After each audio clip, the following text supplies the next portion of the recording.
Are you shocked that now the reboot is coming back all these years I later? kind of am. But these girls worked it for years. They would just go to the opening of an envelope and show up really fast, have someone waiting in the car to drive them off and run and get their picture together and then go on their separate ways and pretend to be best friends and call the press and get these stories that they're all best friends. And they're not.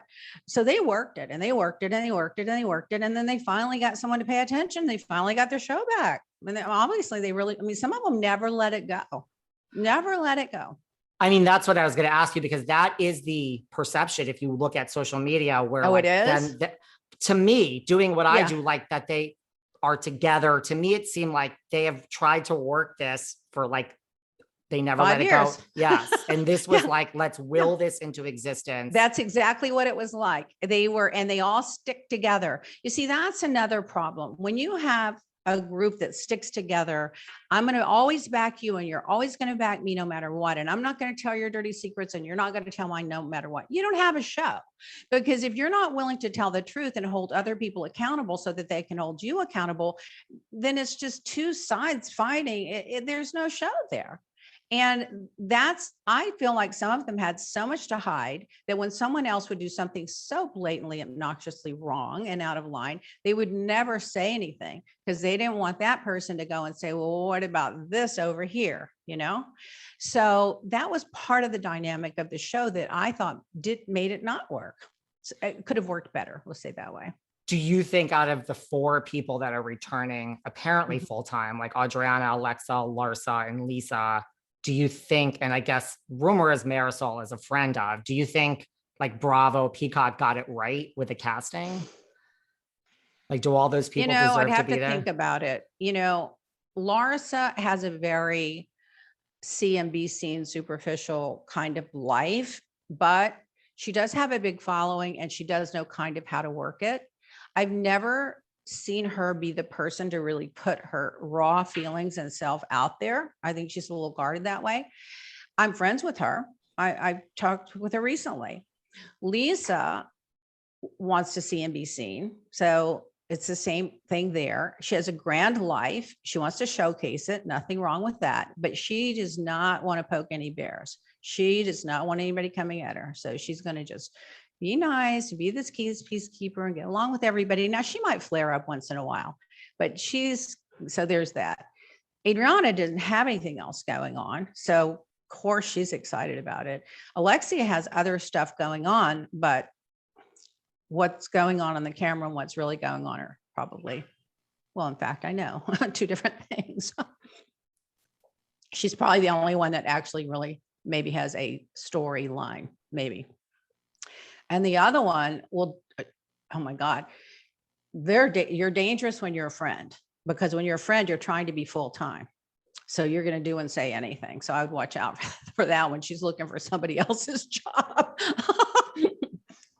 Lea, you really are hitting it. That's 100%. Yes. I mean, can I ask you something? You yes. Follow all this. See, I don't follow it all. James follows it all. He's on everything. He sends me screenshots of stuff, or he'll tell me to look up something on Instagram. I don't really follow it all, but I get it from different people. They'll send me stuff, but you're embedded in this. This is like your life. So what do you think? Am I totally wrong on everything, or do I make sense? Honestly, this is a serious question.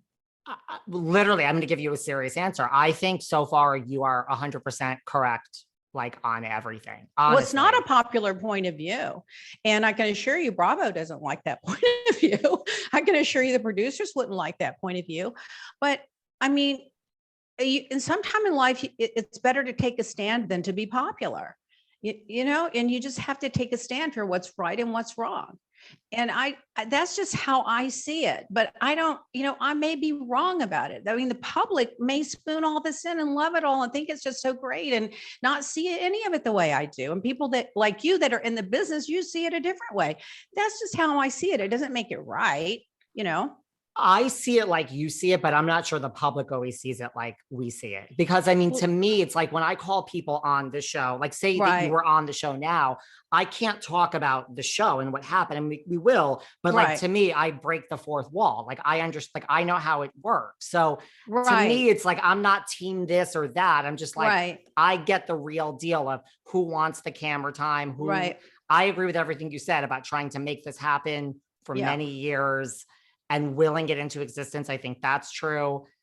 And everything you just said, I mean, the rumor, and I don't know if this is true, is that I think Marysol was supposed to be a friend of, and I do think to what everything you just said, my understanding is she went to every single thing, showed up, whether she was invited or not, and just I can verify that. threw herself in front of a moving bus. And I'm not even sure she's going to be a friend now. I think she might have gotten her, I don't know if it's true, but I think she really went, right? She went all out.